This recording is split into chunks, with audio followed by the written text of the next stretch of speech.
Hey everyone, welcome to the NFL edition of the Daily Fantasy Flex podcast for November 2, 2016, brought to you by FantasyLabs. I'm Matthew Freedman, the editor-in-chief, and I'm joined by regulars Adam Levitan and Peter Jennings on Twitter at Adam Levitan and CSURAM88. And also joining the show is Davis the Spaz Mattek at Davis Mattek. He's a writer for Fantasy Insiders. He's a fellow Rotoviz emeritus and a bro who once a week gets swole. Davis, how's it going? It's going great. How you guys doing? Doing well. How was week 8 for you? Week 8, I survived. I had Ty Montgomery and Devontae Adams in my cash team, when things locked at noon. And I made the only swap that someone who was horrifically down after the early games could do. I swapped straight up in all my games, Ty Montgomery to Jeff Janis, and Janis caught a touchdown in the fourth quarter and moved me from like a minus 80% week to like I think I was like plus 7 to 8% on the week, but absolutely would take that with all the massive chalk failure last week. Like I'm not poor after week 8, which is definitely feels like a win. Yeah, that is a win. Levitan, Pete, how did you guys do? Pete smashed, obviously, as usual. I got smashed.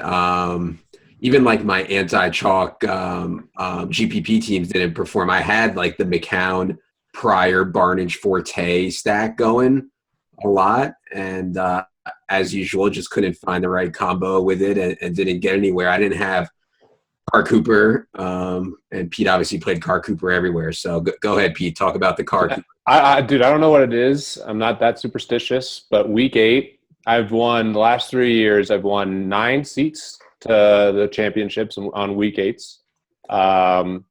It's been basically the most profitable week for me every year, week 8. So I don't know what it is. I was very fortunate. I had Carr Cooper everywhere, had Carr and Q's at like 3%, played Carr in cash. I don't know. It was just one of those crazy weeks. And been buying Cooper all year, and he finally came through with that just massive ROI. If Julio had a good game, I had a real shot to win the Millie, but yeah, definitely can't complain. Got some seats. Won the 1K FanDuel. Got second in the Thunderdome. So certainly can't complain about another solid week 8. And just to add on to the 8s, just you guys know a little bit about poker and obviously played. The biggest hand the highest stakes I've ever played is 50-100. And I was playing, I think I had like 200 big blinds.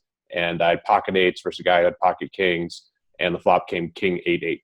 Obviously, all the money got in. I mean, there's zero skill there, but I'm starting to buy this 8s thing. I'm getting more and more superstitious. Maybe with DFS, it's like a thing where you're thinking about it being a good week, and that makes you make better lineups. But there's something there for me. So for those guys that don't play poker, that literally you could play your entire life and not have and never have that happen. Let alone at the highest stakes you've ever played. The guy 3-bet me pre-flop. I mean, it's just all the money in on the flop. It was just fantastic.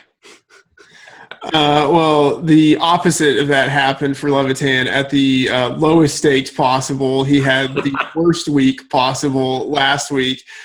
You lost a lot of 6-pack equity in week 8. You were basically like a man wandering in the desert, daydreaming of Coors Light, and none was to be found.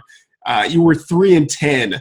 All right. Oh, yes. And I'm still up Coors Light on the year, am I not? Oh, of course. I mean, we all are because our guests give away far too much equity. And Davis, we're counting on you to be very generous. Oh, I'm got to be the biggest fish on this show yet this season. Like I'm just going to be giving it away.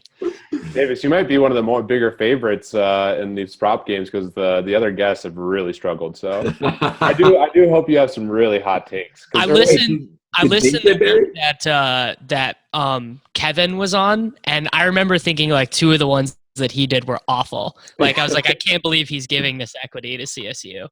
Yeah, he just offered he just was so generous. He was just so nice.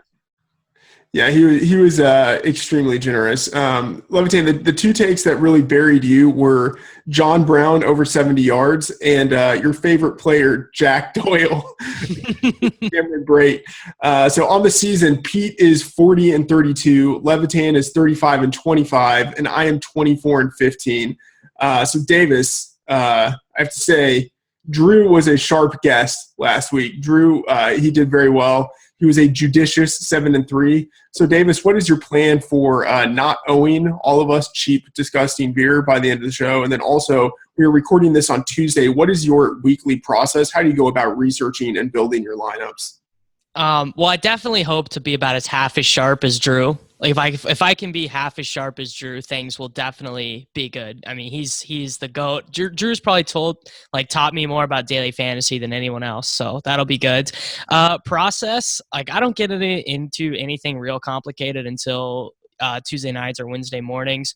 Sunday night, like when the games are over, you always open up when they have salaries and you create like a first little cash team. That's what I've always done, is like you just throw in some guys that you think will be okay, and that's kind of your starting point. Definitely like to wait until the sites get all the updated stats so you can check out pace numbers. You definitely want to look at the lines, obviously, and make notes of like team totals that you think are good. Also, a good note is when we get this far in the season is making notes of the teams that are on buys, because that is going to really change the context of any given week. So it's like it's pretty nice to know because you kind of change your target score basically with the teams that are on buys. So that's a good thing to do right off the bat.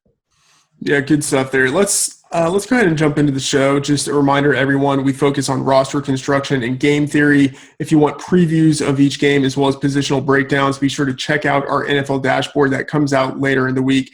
Davis, starting with you and thinking about the first lineup that you created when salaries came out on Sunday night, who were the guys that you locked into your lineup or that right now you are thinking of as kind of like the chalky guys you think won't get smashed this week like they did last week?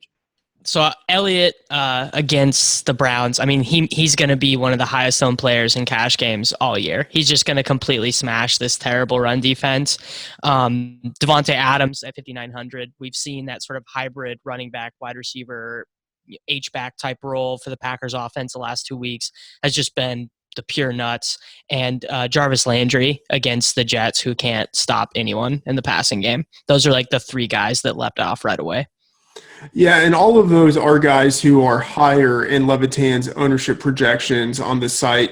Levitan, any thoughts on those guys? And then any of the other players that you're thinking of right now as chalky guys you don't mind? Yeah, I mean, Davis didn't mention the two guys right now that I have projected the highest on DraftKings, and that's Dante Moncrief, who I think is going to get a lot of play as the week goes on. Like, one thing I noted this past week was, like, I thought it was pretty insane that DeAndre Hopkins ended up 16% owned in, like, the Wildcat, right? Like, think about DeAndre Hopkins' game log. Like, why did DeAndre Hopkins end up 16%? It's because he became, like, a super trendy play, and everybody was talking about him. Everybody wanted to kind of be cool and play DeAndre Hopkins, and I was certainly to blame for that too. I played DeAndre Hopkins in the Wildcat, and the same thing like 2 weeks ago with Allen Robinson. Everybody was like, it's the sexy play was Allen Robinson. I kind of think that this week's sexy play, which I like, is going to be Dante Moncrief at 5,800. I think Antonio Brown, I assume Ben Roethlisberger is going to be back. If so, Antonio Brown's price has gone from 10K when Big Ben got hurt down to 8,900. I think he'll be massively owned. And I think that Melvin Gordon and Le'Veon Bell are going to be real popular too. Like, a lot of the high-priced running backs are going to be popular. And then we'll see what happens with Travis Benjamin. He is getting a second opinion on his PCL injury. If he's ruled out, like, I don't think that it really creates that big of a difference for Tyrell Williams. But people will think that it creates a huge difference for Tyrell Williams, and Tyrell will probably end up pretty massively owned against Tennessee. Well, going third, I get to name absolutely no one. There's a couple guys, I guess, that are interesting, but I think Zeke is my favorite play overall. I think he'll end up being the highest owned. I can't imagine not having Zeke in a cash game lineup. Tyrell's an interesting one. I was going to bring him up as well. Maybe lower owned than some of those other guys. I think if I had to guess after Zeke, who I think will be the most owned, it's probably Moncrief. It's going to be tough with roster construction with Antonio Brown and Zeke potentially, but I certainly can see that happening. Definitely like Devontae Adams and Jarvis Landry as well. We'll see what happens with Ty Montgomery too. I mean, if Ty Montgomery gets cleared with this sickle cell thing, and Adam, do you have any intel on that at this point? I don't know, man. This is a situation for me where it's like John Brown tried to play through it and was clearly limited, and that scares me. Ty's going to end up active and not play his normal role. That would scare me, and I think that could end up being a scenario. But for now, I really have no idea. Yeah. One other guy that I think people will kind of be interested in is Ingram. at a really cheap price tag. He did get pulled, though, last game for that fumble, so I have no idea. If you look at his game log, it's obviously awful. So I don't know. I mean, we'll have to see what happens throughout the week if we get any insight into what the deal is with him. And then the Chiefs running back situation is something to pay attention to as well, considering Jamal Charles is now in the IR. So, I think we'll see some guys be really heavily owned. But for me, the chalkiest play, who I think is just like the nuts, is Ezekiel Elliott. I just don't see how I don't have him in cash games this week. I think like you could see a situation like Zeke and Le'Veon Bell are almost the same price, right? So like I assume that would possibly keep one of like won't let the ownership get out of control on either. You know what I mean? I definitely like Zeke over Bell this week. Yeah. And if Ware is like definitively out, like with the concussion, if he doesn't get out of the protocol in time, and West is named like definitely the starter, I would assume he would be like the Booker from last week where he's just piled on in every format. Right. I would like to play Bell and Zeke, to be honest with you guys, but I don't see how that happens yet. So I don't know. It can happen. I've made some lineups like that. You just need to go cheaper at receiver, obviously. And did I mention Kyle Rudolph? Because I think he'll be owned too. Yeah. You know, I'd like to ask about some of the quarterbacks. I don't think we mentioned any of them. And I guess chalkiness at the quarterback position isn't super important because you can diversify elsewhere. But you have Rodgers going against Indianapolis. You have Breeze against San Francisco. Any thoughts on those guys and also any quarterbacks that you're looking at? And Pete, let's start with you. Yeah, I mean, I think both those guys will be popular. I think Andrew Luck and as an expensive quarterback will be interesting too. I think a lot of people will try to stack that game, and I think it makes sense in both directions. I definitely prefer Rodgers, but he is more expensive. The other guy who I think might garner a lot of ownership, I'm curious the takes on from Davis and Adam, is Colin Kaepernick going against the Saints. I mean, there's a lot of rushing upside with him, and it actually buoys his floor quite a bit as well. We can expect similar rushing, performances off the bye. I mean, I my first instinct was Colin Kaepernick, and I almost never played Colin Kaepernick. So, curious your thoughts on that, Davis. I mean, he's just the worst. Like he looks so lost passing now. But I mean, I think you have to have some exposure to him because it's kind of weird to attack this game. Pete, as you mentioned, Ingram basically got benched last game for a fumble, and Sean Payton said that Tim Hightower has earned more reps, and Saints wide receivers generally are kind of whack-a-mole. My preference this year has just been to play Michael Thomas, but people are definitely going to take some Snead. People are definitely going to take some Cooks. Fleener actually ran more routes than I expected him to last week, but that's obviously a game you're going to want from both sides. Like people might have to debate Jeremy Curley versus Torrey Smith. Like that might be a conversation. No. Not for me. Come on, Davis. No, we don't bring these kind of 3 target takes to this show. We're not playing Torrey Smith and Jeremy Curley. I'm just telling you how people think. Like people are going to see versus the Saints, and they're going to say, I need people from this offense, even though it's the woat. Well, I mean, Carlos Hyde might get cleared, and he's quote-unquote only 6,100.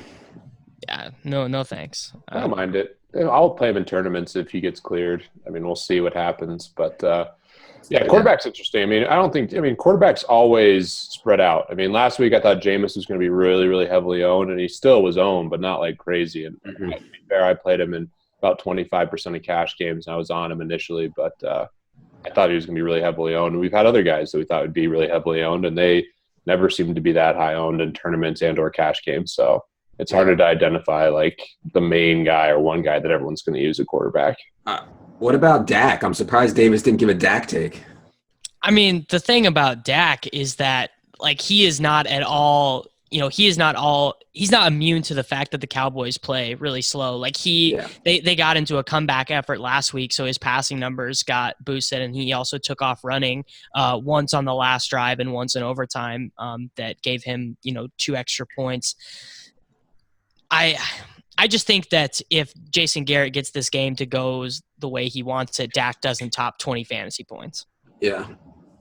I can't I'm going to say this, but I kind of feel better about Kaepernick than Dak, but I don't know. I don't even think that's a hot take. Yeah. Well, I mean, Davis, you wouldn't think anything is a hot take. I mean, like Nothing. it's got to be blazing hot. I mean, I just that survived level. playing Jeff Janis and Cash, so I don't see why we can't play Kaepernick. So you just left like 2K on the table when you did your pivot? So I was either going to play Jordan Matthews, Tyrell Right. Williams, or Jeff Janis.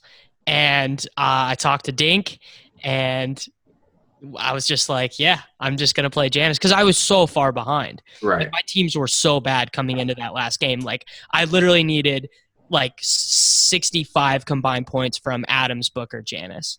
Right. Yeah, I only had Montgomery in my lineup. I didn't have Adams in my initial lineup, so I was just kind of stuck, just like, Well, that was an easy swap for you then. yeah, I went Nice. Adams, but then I got trucked, I have to say that was the most stressful Sunday I've ever had by It was far. unreal. I had 61% Montgomery in GPPs and 49% Devontae Adams, and this is across where I had 150 lineups and the Sunday, Monday, the Thursday, the main slate, and it was another nightmare.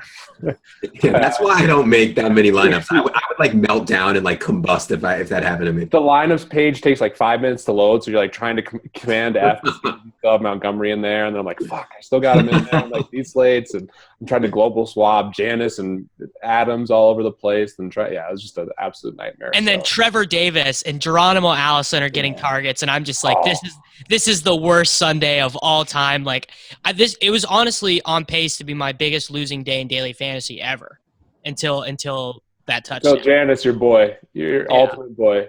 Janis gets Davis going. I love it. It's so good. He like I tweeted at him, and he like favored it after the game, and I was like, yeah, that's my boy. Yeah. All right, let's talk about some of the chalky guys that we would look to fade. So I'm really not even sure exactly who that might be, but some of those quarterbacks, I mean, potentially I guess someone like Carlos Hyde, but who are some of the guys that you think people might be on that you would be looking to pivot away from? And Levitan, let's start with you.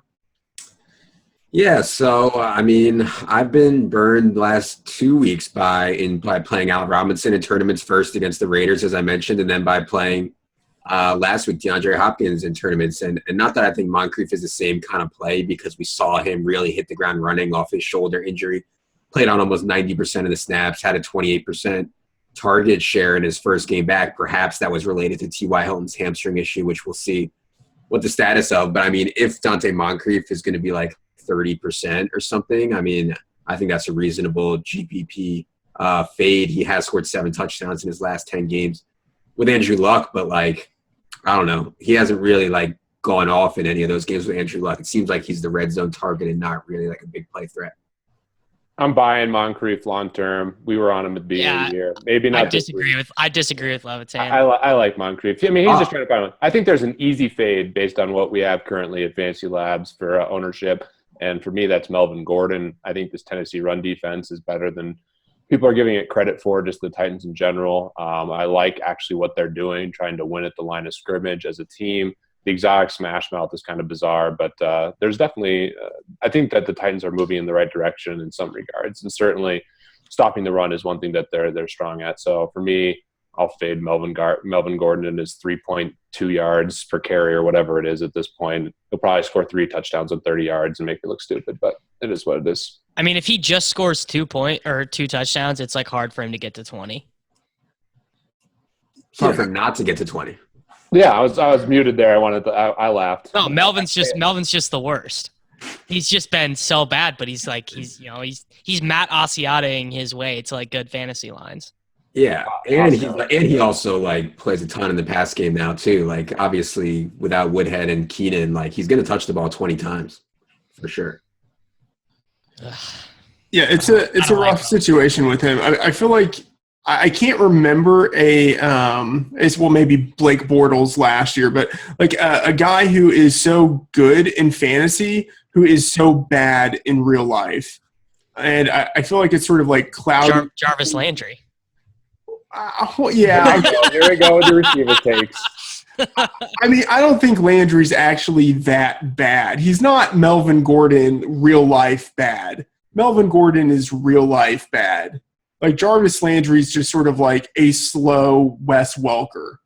He's not slow. I think Jarvis Landry's fine, but he's just the prototypical guy that Davis is going to hate. I wish they're a little later in the week so Davis could be like, Some of your sayings on the Swolecast, Davis, are just so good. I laugh out loud and I watch. You say something so definitively with so much confidence, and I'm like, man, that is a terrible take. It happens. Oftentimes you're right. I say some really dumb things on that Like show. your conviction's the same. You're like, Ezekiel Elliott, like we're using this week. Ezekiel Elliott is the nuts, and then you'll have like the same conviction. I'm like, oh, fire up Jeff Janis again. He's a lock. You know, He's a lock. You'll say something with just so much conviction, but maybe that'll. That's what I bring to the table. That's my brand. I mean, if Ty and Cobb are out again, we could see Janis play 94% of the snaps again against Colts this time. I don't know if I want to put my hand on that fire again. Vontae Davis will be on Jordy probably, and that means a lot of action for Devontae, a lot of action for your boy. You guys are talking dirty to me, man. I can't do this. He's getting too excited over there. Yeah, it's too much. What about Devontae Booker, Pete? Are you back on that? Well, the injury thing was weird. I was petrified off the bat. The shoulder, that always makes me concerned. I'm sure he's fine considering he played the rest of the game, but I do want to get a little bit more information. Assuming he's like 100%, I think he's a fine play. I think this Oakland defense is a little bit – I mean, they have been getting torched by the pass, but like there's a lot of talent on that defense. There's a reason both of us were bullish on them to start the year, Adam. I don't know. They're crushing on the road. Aren't they 5-0 now on the road? How they're at home versus Denver in a big game? I don't know. Yeah. No, yeah, it's a tough spot for Denver, I think, but we'll see. Yeah. I mean, he's just so expensive now. So, right. Yeah, this might be the biggest price jump I've ever seen on DraftKings from 3,700 to 6,400. Yeah. Well, when you're 90% owned, I guess they noticed that one. Yeah.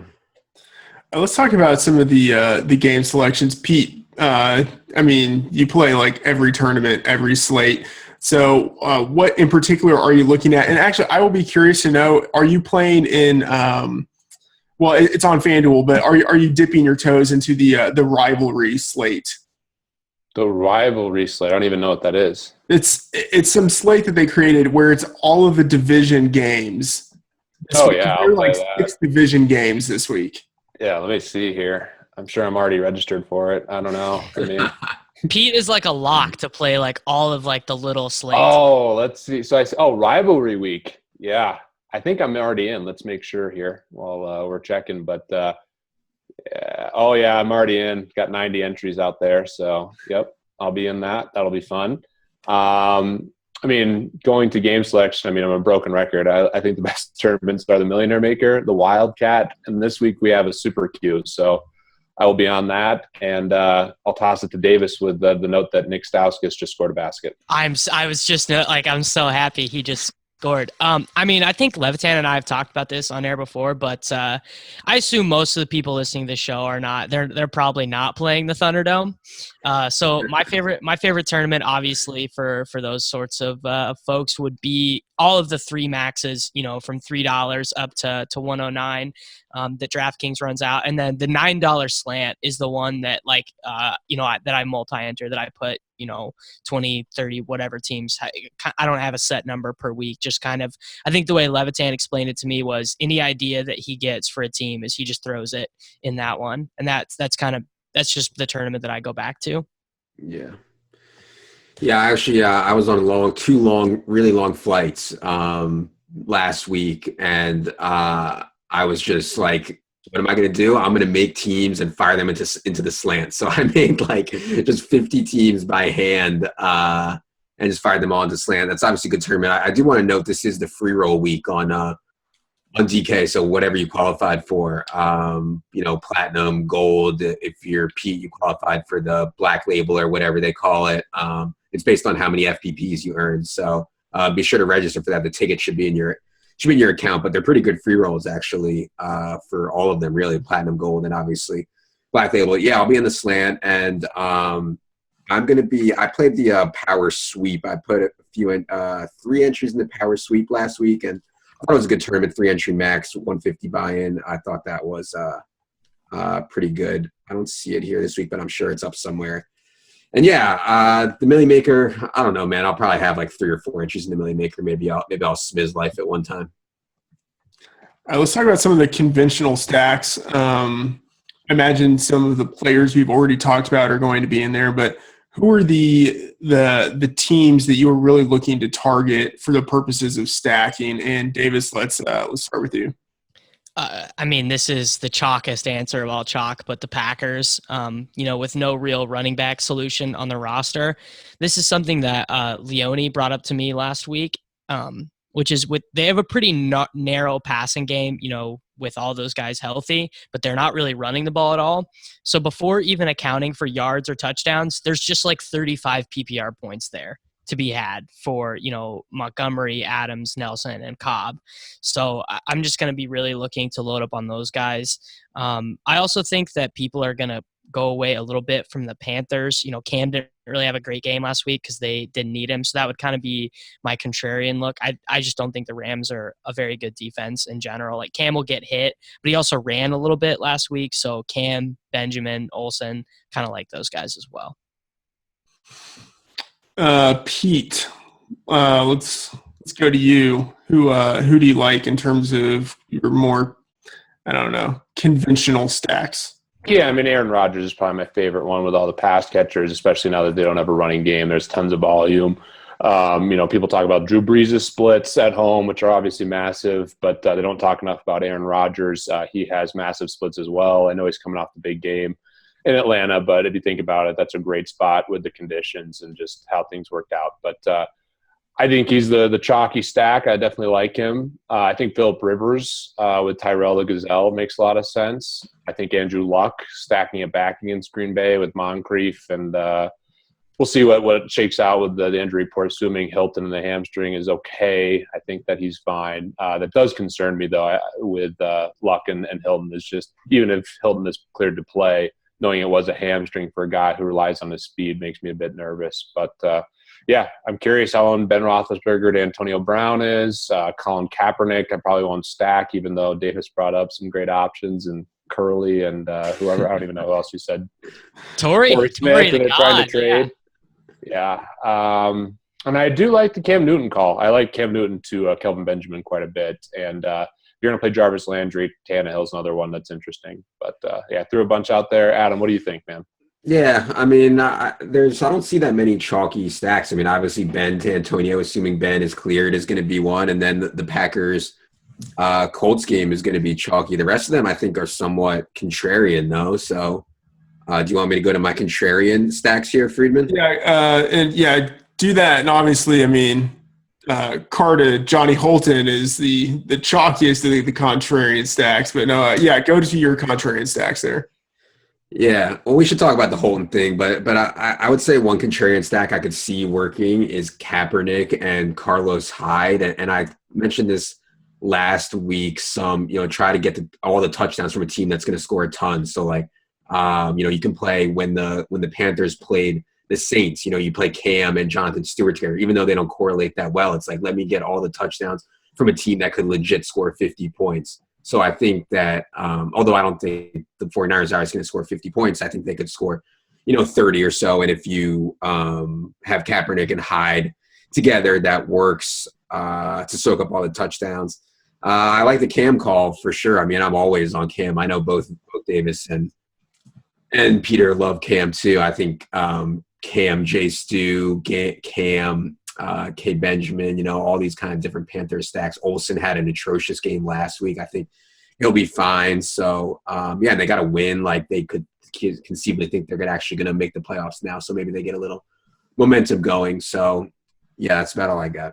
You got to take J. Stu in your Cam lineups, at least like in a couple of them, because you'll tilt too hard if you don't with the 1-yard touchdowns. Mm-hmm. One quick word on the game, though. We got to have some J. Stu exposure if we're going to go big on Cam. Mm-hmm. Yeah, one quick word on the idea of the 49ers. They've actually been outperforming fairly consistently their Vegas implied total. So even though that total is low, they're outperforming it, and it's not as if the players on that team are really priced too high. So there definitely is the possibility in that matchup against the Saints that they could catch some magic. Pete, who do you like here? All right. Well, I like a lot of the ones that you just brought up. I think Mariota is another interesting one. I could see him having a good game. Matt Ryan, I mean, I'm sure people will be on. We'll see how that works out. I have a Davis-esque hot take. The problem is with this take is there's just not enough ceiling, but you'll get a lot of savings, and you can stack in Le'Veon Bell and Ezekiel Elliott, and if you can get a 2-touchdown or a 3-touchdown where both the catches I'm going to bring up go off, you could be all right. Sam Bradford versus Detroit. I freaking hate Sam Bradford. He's probably one of the worst quarterbacks in terms of fantasy upside in the entire NFL. I'm a big believer in having a good offensive line. They have one of the worst offensive lines with all the injuries they've had. But the matchup is absolutely perfect. He's $5K, Rudolph's $4K, Diggs is cheap. So if you want to stack up Le'Veon, Zeke, whoever else, you can do it by going with the Minnesota stack, and then you could run it back with Tate or Marvin Jones. So I don't know. It's not great. It's way out there, but it might be 1% owned. So yeah, that's a Davis-esque take. I don't feel good about it. Davis is yawning, so yeah. Not gonna get me to get I won't fired even up do about it. Sam Bradford takes. I bring it up, and there's like probably under 10% chance that I'd do that at all in 1 out of 150 rosters. So that's what it is. Davis, contrarian stacks. What are your thoughts? I mean, Cam was the one that I would look at. It's hard for me to see any real ownership on him. Pete's boys, Simeon, Thomas, Sanders against this Oakland defense. Like I do agree that I don't think they're like terrible, but they just get into these games where they're just giving up so much yardage. They're just giving up so much pass yardage in like every game. And I know Evans sucked last week, but both Sanders and Thomas have had pretty good floors thus far. So I kind of like them a little bit, and 10% of 150 lineups or something. Yeah, I like that call. I should have brought that up. I think that's a good one for sure. All right, let's talk about some bold calls. I feel like some of those were pretty bold, but I think we can always go bolder. Last week, Levitan helped the brand by going with the home underdog and picking the Bears over the Vikings. It's a pretty good call there. It wasn't his bold call, but Drew did talk about J.J. Nelson as a guy to look at in tournaments, and I think that was a great call there. And then Pete, of course, went away from the chalk and was awful. So, Pete, start us off, and don't pick Trevor Siemian to throw 3 touchdowns. Yeah, I mean, I'm just terrible at this stuff. I mean, I will say I won some jelly beans on the Bears. That was one of the best spots I've ever seen, getting +6. But, yeah, I'm not smart enough to figure those out on my own. I got to look. Let's see, who's a home dog right now? I mean, don't take my brand. I mean, dude, your brand is the difference. I mean, got to be able to follow with the best of them. Yeah, I mean, yeah. Here's a bold call. Cleveland beats Dallas. I'll go with that. It's a really bold call. Coleman's coming back, my boy from college football DFS. I think he's going to be back. Are you pretty confident he will, Levitan? Yeah, I mean, he has been fully cleared to catch the ball, to do everything. I would be surprised if he didn't play. Yeah, they're a touchdown dog in this spot, but Cleveland's winning everything, so they might as well beat one of the best teams in the NFL. Dallas, I'm really impressed with them. So that's really bold. Second best team in football, Dallas is. Dallas, yeah. I mean, the Patriots are the best, yeah. Mm-hmm. Pats, Cowboys, and then it's a little trickier. And then no one else has a game plan week to week. Like every team's bad. Steelers, when they get healthy, would probably be the next best team, and then we'll see if the Broncos can figure it out. I think they're still up there, and then one of the NFC West teams will probably figure it out. But yeah, bold call for DFS. Let's see here. I'm trying to think of what would be really, really bold. Sure, I'll go Sam Bradford throws for 3 touchdowns. There it is. All right. Cleveland winning, donkey take, and Sam Bradford throwing 3 touchdowns, donkey take. Those are fantastic fades. Davis, old calls. Is saying that the Chiefs win by like 20, by like 3 touchdowns, is that bold enough? You can't take a favorite by like 9 points and say so that's bold. Oh, that's why I asked. But I think the Jaguars get like shut out and get smashed by like 21 or 30. Like I just crush. We'll give that to you. I think that's bold. If he's saying someone wins by 30, that's bold. I'll say they win by 3 touchdowns. Okay, we'll let that slide. That works. Okay. and what about for DFS? For DFS, Michael Thomas has over 10 targets, over 100 yards, and 2 touchdowns. Wow, that's you're like out levitating Levitan with that call right there. Keyshawn Johnson's nephew. Love that. Dude, Michael Thomas is I thought he sucked. Like he was really bad in my models and stuff for college guys, but there's just no way around it. He's good. Yeah, I agree with you, Davis. I was down on him, and he's turning my head. Levitan, pull the calls. Yeah, for NFL, I think I'm going to go with 49ers outright pretty easily. They're coming off of a bye. The Saints are coming off of a win and then going on the road. It's just a really good spot for the 49ers for sure. And then for DFS, a play we haven't really talked about yet, but I'll go bold with Ryan Tannehill for 300 yards and at least 2 touchdowns. I've just been using passing games against the Jets all year. Like Darrelle Revis, man, I ripped on Jamal Charles a lot, and I almost feel bad about that now because the dude is obviously like dead, and I'm sure he feels terrible about his career being over and everything. But I don't feel bad about ripping Darrelle Revis, who was making like $19 million and not even trying, and no effort. Like Terrell Pryor, like if you watch, I don't know, there was some Twitter meme out there where Terrell, he's one-on-one with Terrell Pryor, and Pryor like walks off the line, and Revis like doesn't even touch him, like doesn't even go with him. All is just like a simple slant, and Revis just watches him go right in front of his face for like a 20-yard gain. Like if they put Revis out there again, I'm on stills. I mean, I think Devontae Parker's overpriced, but he could have a good game, and certainly, as Davis mentioned, Jarvis Landry is fine, even though he probably won't see a lot of Revis. So there's sharp takes right there. How do I look at the Vegas page and not see San Francisco a 3-point dog versus Saints off the bye? That's the teed up spot. Team traveling west. Freaking Levitan. He's too sharp, man. Yeah, I mean he is. I mean, where would we be without Levitan? I mean, the funny part is this is like on my page, and I know we have consensus on the Labs page, but on this page I'm looking at, I'm seeing 80% of the tickets on New Orleans already, which is just baby, I'm firing it up. Which is just insane. Yeah, it's so insane. All right, let's get to some skill game propositions. I feel like we have some good material here.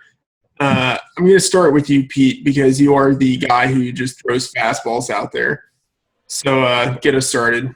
I mean, I'll take a Zeke. I'll take a ridiculous thing on Zeke. I'll take over 25 fantasy points. Is that ridiculous? I mean, what's his average? I'll take that. Our projection is 24.6.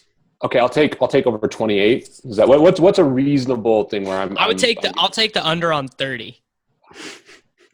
All right, screw it. 30. Done. All right. I have to jump 30 or more. I'm taking Zeke. 30 or more.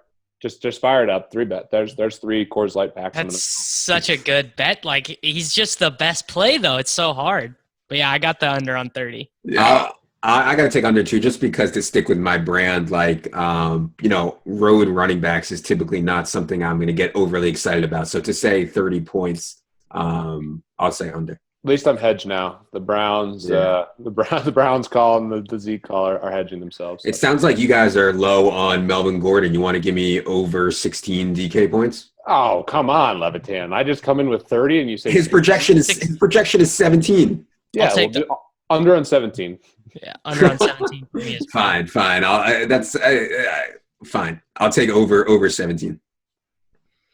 Yeah, book me for the under on that. I think that's fair. But I mean, the thing is, like Melvin Gordon is so bad that it's really easy to look at the under, but he gets so many goal line touches that like he always has a good chance of hitting the over. All it takes is a big Tyrell game.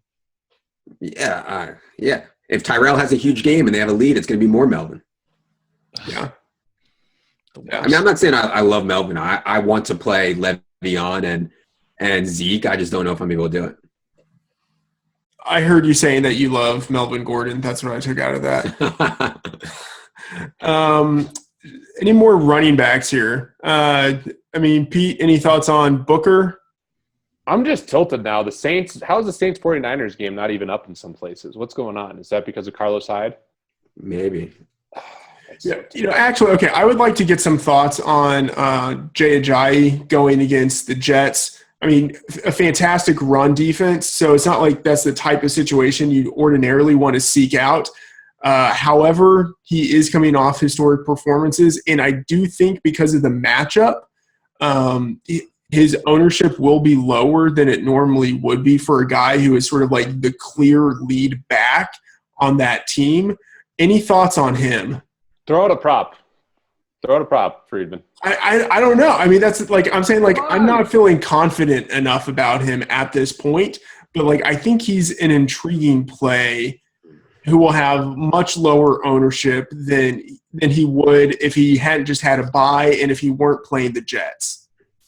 Yeah, I mean, back-to-back 200-yard games is He would have been piled on last week. Yeah.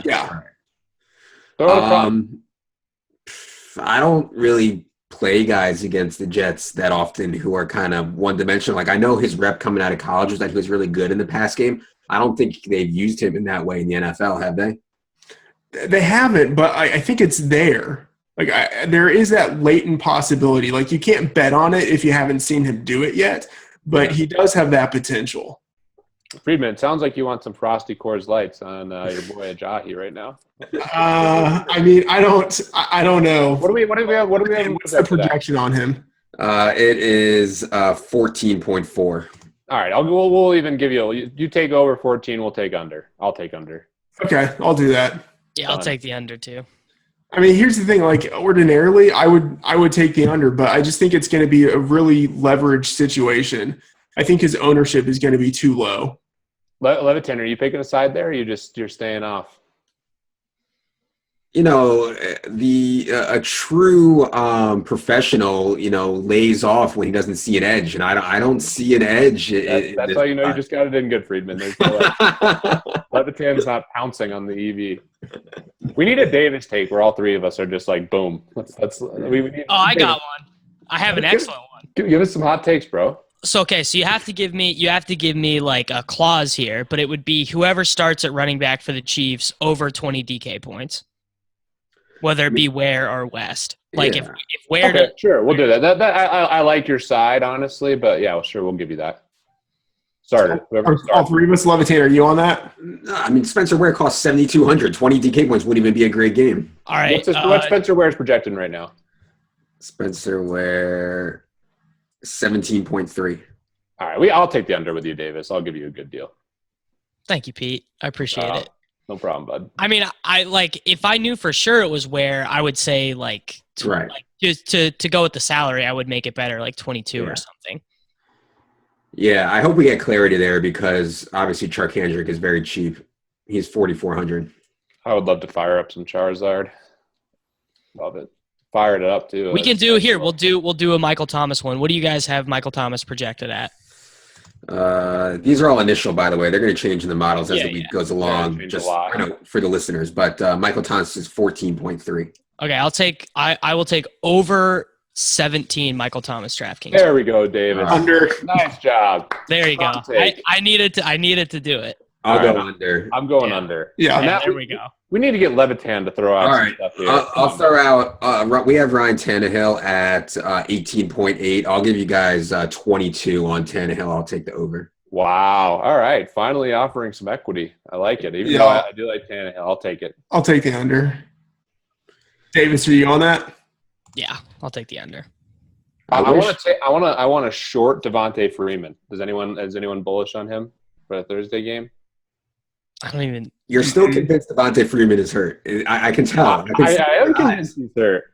Dude, he was getting babied the whole game through the first half, and then I felt like an idiot when he got 3 straight carries at the goal line. So I'm still convinced he's not 100%. Let me check his snap count here real quick. Didn't he get 2 touchdowns? Yeah.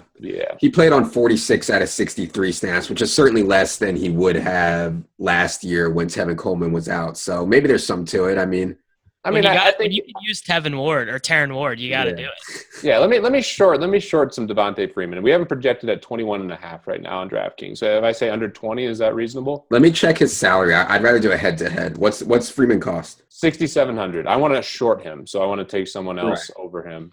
I would take Booker over him. I like Pete's side on that. Other guys in the range I want to short too, like freaking Melvin Gordon.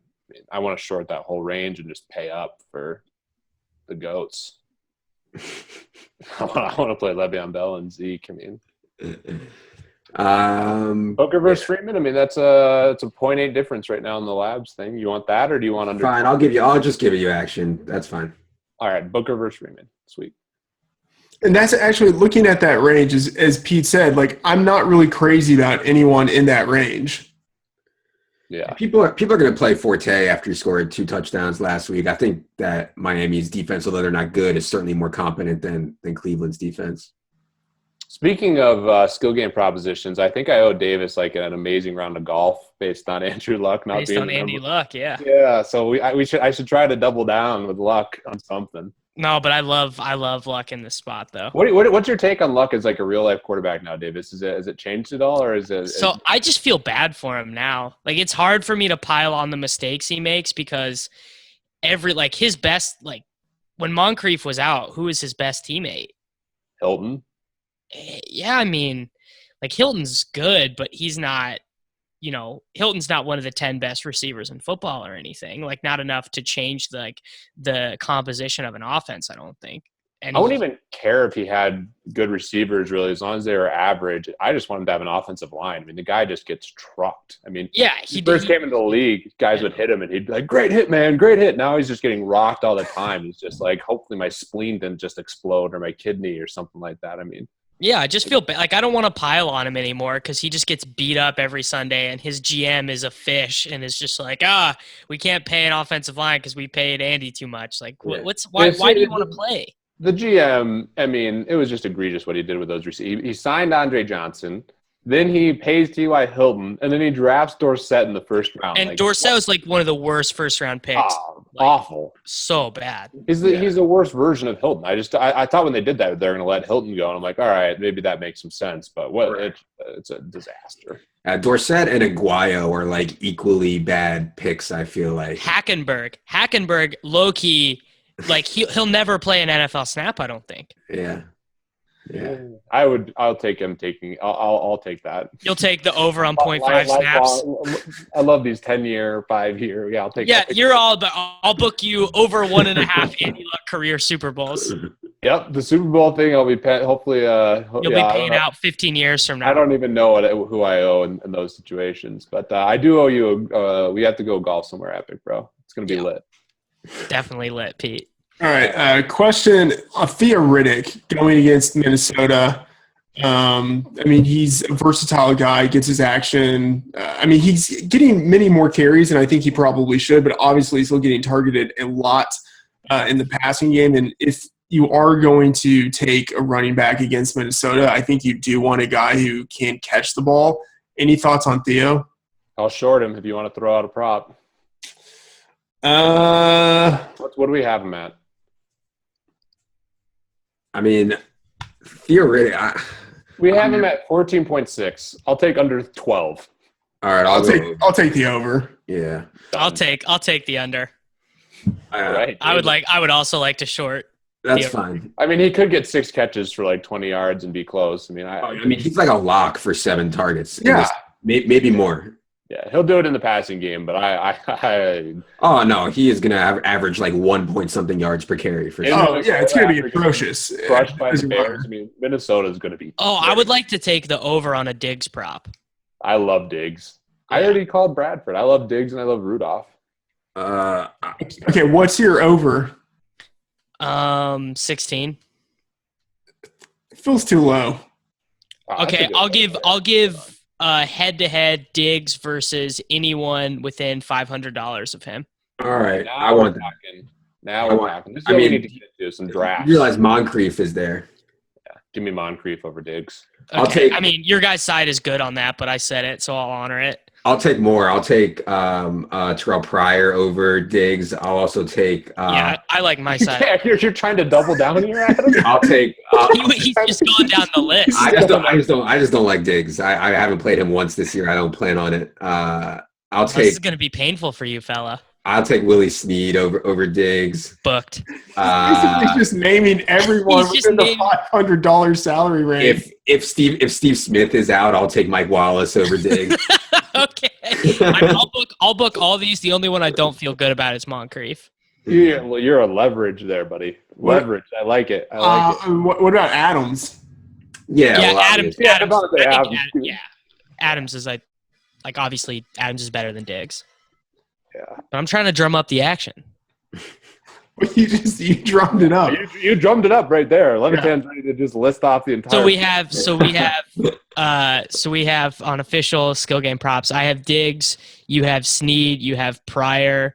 And I mean, I like your side, but I'll take Adams and Moncrief too. Adams, Moncrief, yeah, and Okay. I'll take Mike Wallace too if Steve Smith is out. No, I'm already giving you two favorable ones. You have to take Wallace. Fine. You have to just stomach it. Fine, I'll just take Wallace no matter what. All right, so I'm gonna go 3 and 2 on those. Yeah, my normal call is I take the Broncos D versus any two defenses, which is just the nuts. I mean, I just throw it out there, and the Broncos D just crushes every single week and just prints all the money. But yeah, it's tougher to do it in this spot. Who's a better D play this week, Minnesota or Seattle? I like the Chiefs. The Chiefs is the D Chiefs play. are the best. Yeah, the Chiefs are the best D. You're right. They are going to wax. Yeah, I actually have them projected as the highest I've ever projected an ownership for defense. Oh wow, the Even more than the Vikings against Brock. Speaking of which, Tyreek Hill scored again. Ty Freak and Levitan laughed me off on the DFS edge. He was telling me how much of a donkey I was for anything. Guy is the YouTube goat. I mean, he's going to score a touchdown this week on that kickoff return. Yeah. So Conley will score this week too. They're just going to let everyone score. How many times have you brought up Conley? Just the one show, and he was a fine play that week. But it's only going to happen for Conley twice a year. Just the way. Who was this last week? Who was Tuttle's terrible take on the Swolecast? Oh, I know the terrible receiver takes have been just the nuts this year. They have been. I don't remember who it was. Yeah. Shout out to Mr. Tuttle. Love that guy. His contrarian takes are like Levitan's home dogs. So his sharp. Contrarian takes are really good. They really are. Let's get some drafts going here. I want to get a couple more in. I know we're going long, but let's get some drafts like a 1 versus 1 or 2 versus 2 or something like that. Is there a position that Levitan you want to? Because you've been the most quiet. Is there some strong takes that you have, bud? Not yet. It's only Tuesday, man. I'm still getting over last week. All right, how about this? I'll offer a good one for you guys. I'll take Zeke, and I'll let you take any 2 running backs you want, and whoever has the highest score out of those guys wins. That's what I was going to offer, was Zeke against any position player.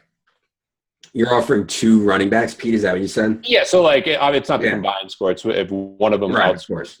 Yeah, I'll give up some equity right there. That's fine. I'll take Le'Veon Bell, and then to be safe, I mean, if I knew DeMarco Murray was healthy, I would take him. But you know what? I'll take DeMarco anyways. I think he'll be fine. I'll take Le'Veon and DeMarco.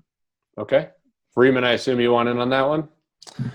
I mean, the thing is, I'm trying not to take those 2. I feel like those are the chalk 2 to take. Take those 2. I don't care. And the thing is, I don't feel totally confident on that. I feel as if you are giving up equity on that, but ultimately I think I would want your side of that. You know what I mean? I do like Zeke, I guess, that much. And I think there are enough questions about Bell and DeMarco this week where I don't know if I'd want to go on them. So we didn't talk about the Johnny Holton thing. Davis, do you have a take on what to do about let me explain it real quick. FanDuel mispriced Johnny Holton. He's $0. So obviously Johnny Holton's most likely outcome, 99% of the time, is he's going to give you a 0. However, he doesn't cost $4,500 like a normal min salary player. He costs you 0. So you can do some extremely dirty things with the rest of your lineup if you roster Johnny Holton. Literally have the most expensive players at every position. So go ahead, Davis. I mean, this is the same thing as playing Geno at QB or whatever. I've never been one who's hopped on the terrible min price quarterback, and I don't see myself taking a min price. I don't see myself. So different than the min price. It's way different, yeah. All right, it is different. But if Geno didn't get hurt, he was going to score 20 FanDuel points that game. Oh, that was so painful. I love Geno. I was all in on FanDuel and Geno that week. Painful. I mean, I can't see myself. I think it's a fun thing to do in tournaments, to get all the shiny toys in your lineup. You're gonna have, the stone nuts outside the rest of it. But I don't know. Do you think that'll be a popular thing? You're gonna be competing stone nuts? Where I need to look at it. It would be in a later slate where it'd even be applicable. You can't do it in tournaments, in my opinion, because you need so much scoring to win these tournaments. So you cap your upside. And in cash, I mean, I just don't see it being optimal this week. It would only be applicable in cash, or maybe you play it in like leagues or something like that. But like a 20-man or something. 3-man, 5-man, something like that. Maybe it makes a little sense, but I just don't see it being the right move. Yeah. This week at all. Well, I mean, here's one thing on it quickly. Like, I think the idea is that anyone who does play him, you know what the rest of their lineup is going to be. You know that they're going to end up putting a lot of the shiny guys in there. So I think if you go with him, you are actually locking yourself into a lineup that will be very non-unique. So if you did that, you would have to try to go contrarian in certain places. But then what's the point of going contrarian if you just got this guy in your lineup? You'd end up having like $5,000, like $7,000 of salary left on the table. No, I think it's more of a cash play for the reason that Peter said. You know what I mean? Like, you could literally roster, like, I haven't tried it, but I assume you can roster Zeke, Le'Veon Bell, Antonio Brown, like everybody, just like and Aaron Rodgers and stone nuts at every position for cash. You know what I mean? Yeah, and what Freedman just said makes the most sense too. Is if anyone who's rostering him, they're going to make very similar lineups in tournaments. So not only is it capping your upside because you only have 8 guys going on your roster, but you're also sharing, lineups with basically everyone else who decided to go that route. So I just think it's pretty marginal overall. Maybe some merit for 3 and 5 mans, maybe some merit on a later slate or whatever. But yeah, it can't be that good to like lock in a 0, even if you get everyone else. Anyways, back to the props. I'll throw out. I'm Odell hater, not to the level that Davis is, but I really dislike Odell, and I'm sure it's a fine spot for him this week against Philly. I'm sure he'll take a 5-yard slant for 100 yards in my face, but I want to be off Odell if anybody wants to be on him. Oh, I've trashed Odell's names on the airwaves too many times. That's what I'm saying. You can be on him. I'll take Odell over like Jordy Nelson. I mean, I don't want to hurt, dude. All right, I'll take Odell over. Give me Le'Veon Bell. That's 1,100 in salary. That's 1,100. No chance. Le'Veon Bell's a way, but I'd take Le'Veon Bell over Odell Beckham too. All right. Take a receiver, bro. Like, yeah, the running backs are obviously better values. I know. I don't like anybody between Odell and Jordy. Yeah, take any receiver you want. Take any receiver you want under. I think who else is like. I mean, he's 8,800. Yeah, I know. I'm just trying to think. If I say 8K, I'm not burning myself here, right? No, there's nobody. There's Jordy. There's T.Y. Hilton, both of whom are somewhat hurt. A-Rob. God. Can we go back to A-Rob again? I'm right. It's like Cooper, man. I'm gonna have a little bit of A-Rob. I mean, what else are you gonna do? I'm gonna have the Chiefs running back and A-Rob on some teams for sure. Pete, you said you would take OBJ, right? Yeah. Okay, I'll do Dez versus. That's the guy I thought was the best option. That's fine. I have OBJ. You have Dez. Done. Yeah. All right, let's do just quickly some tight ends here. Yeah, we haven't talked tight ends like at all. We didn't talk tight ends at all. I mean, Rudolph, I touted him. I'm on Rudolph. Yeah, I mean, any team going against Detroit, I mean, they're like the village bicycle. They just give up touchdowns everywhere. Yeah, I know that Byron Jones is another good play. Yeah. I know that Byron Jones is extremely good at defending the tight end, but I feel like Barnidge was really close to a big game last week. And if Cleveland's going to win the game, I feel like it has to be Barnidge and Pryor. So I'll take Barnidge over anybody 4K, anybody not Rudolph 4K or less. So you're taking Barnidge versus anyone under 4K? Yeah. Wow. Yeah, that's kind of tough. It's kind of gross. All right, fine. I'll take Barnidge over what do we have? Just like Walker and Kelce. We have him at 11.8 right now. Yeah, I'll take the over on that. I'll hook you up here with something. Let me. I'm just debating a couple guys. Doyle Rules or freaking Fleener. Gosh, Doyle is a disaster with Moncrief back and all these guys. I agree. I don't like Doyle. We have him rated too high right now. Dennis Pitta's projected higher. I don't want to take Dennis Pitta. He gets 10 targets and just does nothing. This guy. Gosh, this is gross. Yeah, I've never taken right, I'm not taking dad runner Jason Witten. I'll give you one where I'm just a massive, massive dog. That's what I like to hear. I'll give you Fleener against Barnage. All right, I'm gonna just pile on with Davis. Let's do this, Davis. Let's smash him. Yeah, let's do it. Fleener's gonna play 18 snaps and have 2 touchdowns. He's just gonna drop a touchdown and we can tilt together, Davis. Let's do it. He's gonna drop a touchdown and yeah. Fleener's snap count is bad, but if you look at his pass routes run, it's really not that bad. Like when they're throwing, Fleener is out there. You know what I mean? Mm-hmm. He was 4 for 4 that's why they signed him last week. Yeah. But Fleener on the road has been exceptionally horrible. Well, yeah, because he's going to be correlated to when Breeze is horrible. Right. Yeah, so I'm just saying it's not like it's a great scenario. And all in on the Saints passing game. Mike Thomas, 1 million DraftKings points. Fleener versus Barnage. A little bit here. You're hedging yourself a little bit. You always have to leave yourself out, Pete. Yeah, it's good. It's true. Something I've learned in my years in the industry. All right. I can't wait for your takes to change on the Swolecat. I'm excited. 100%. We're recording this on Tuesday. My takes will be different on Friday. I haven't even written my column yet. Yeah. Any others? Pete, you got any others up your sleeve there? I mean, I like Delaney Walker. I like Rudolph. I mean, I think Greg Olson's a good play. I mean, at tight end, it's really tricky. I mean, I take Greg Olson over Jimmy Graham. I think people have that same philosophy, though. I'll take Delaney Walker over Jimmy Graham. Either of you guys want that? I'm pretty sure that the Seahawks – they're Monday night. That's why I didn't look at him. Yeah, I'll take Jimmy Graham. All right, give some equity. I'll take Graham too. Okay. All right. Yeah, I think that's the gist of it. I mean, there's a lot of we got a lot of them out there. I guess I'll throw one more out. Or does anyone absolutely all in on Aaron Rodgers this week? I think he's pretty clearly the best quarterback play. I would take 2 quarterbacks, one of them scoring higher than Rodgers. I'll give it to you. Just because you give that one all the time, I'll give that to you. Okay, I'll take Cam Newton and Andrew Luck. Okay. Yeah, I mean, it's interesting. Rodgers, he's obviously had 2 fantastic weeks.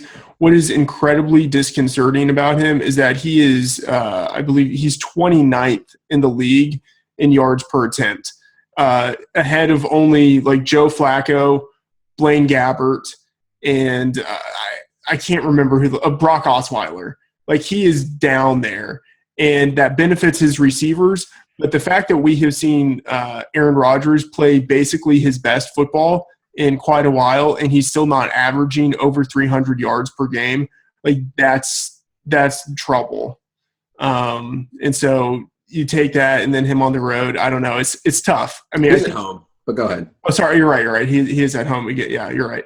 He's a great play. The one thing I will say against that, I would love to. I mean, I love Aaron Rodgers, even though I just did that.